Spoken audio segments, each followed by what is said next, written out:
Então, pessoal, vamos dar continuidade aí ao setor A, aulas 17 e 18, né, da página 6, já do caderno 3, né, que vocês já receberam, tá?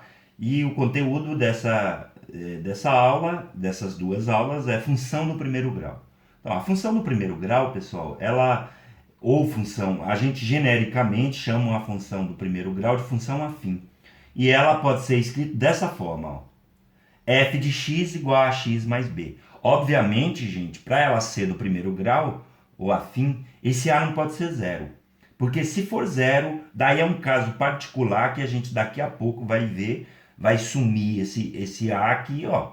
E sumindo o A, ela deixou de ser a função afim e ela vai ser a função constante, tá? Mas isso daqui a pouco nós veremos, tá? Nessa função do afim, que a afim é quando ela é completa, tem o A e tem o B, o A é o coeficiente angular, tá?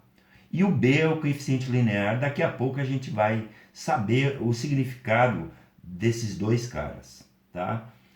F de x aqui, pessoal, a gente já viu, é uma forma de representar uma função, é o mesmo que y, tá? Então não esqueça que f de x é o mesmo que y.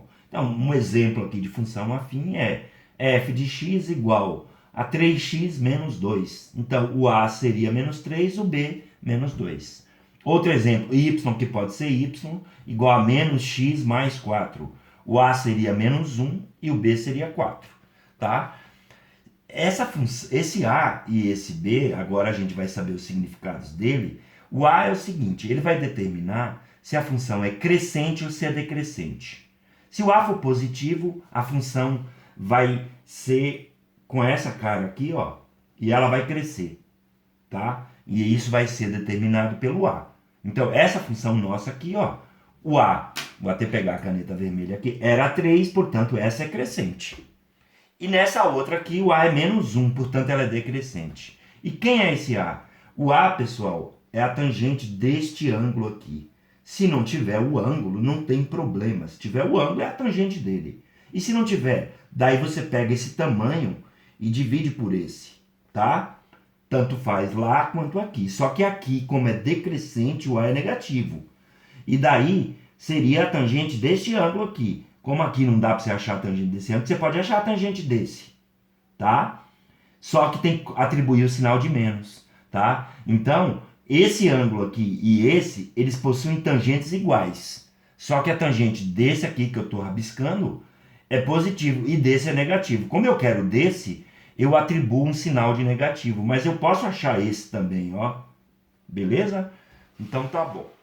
Essas funções do primeiro grau, gente, o domínio dessas funções, via de regra, é reais. A não ser que, é lógico, ele fala assim que o x vai de 2 até 6. Aí o domínio é de 2 até 6, óbvio. Mas via de regra, o domínio é especificado no problema e é reais. E se o domínio for reais, a imagem é reais. Tá? Então, toda função afim, se o domínio for reais, a imagem também é reais. Essa função ela é interessante porque ela corta o eixo x em alguns pontos importantes. Tá? Então eu vou deixar aqui do lado, ó, e vou mostrar para vocês. Então aqui eu escrevi e aqui eu vou representar. Se tiver aqui, ó, o eixo y e o eixo x, tá? Suponha que aqui fez isso.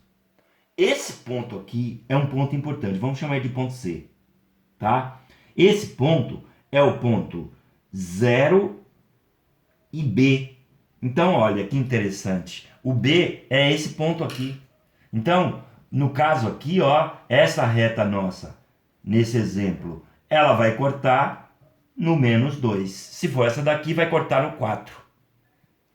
O ponto é 0,4 e intercepta no 4. Aqui, o ponto para essa seria 0 e menos 2. Interceptaria no menos 2. Tá? Então, importante isso. E outro ponto importante é esse ponto aqui, ó. Chamar de ponto, sei lá, A. O ponto A, esse ponto, eu vou chamar de x1, tá? É a raiz. Então, o ponto A seria x1 e 0. E como faz para determinar essa raiz? Você pega a função y igual a x mais b e igual a 0, ou seja, põe 0 aqui. Vai ficar A x, que vai ser o x1 mais b. E o x1 vai ser menos b sobre a.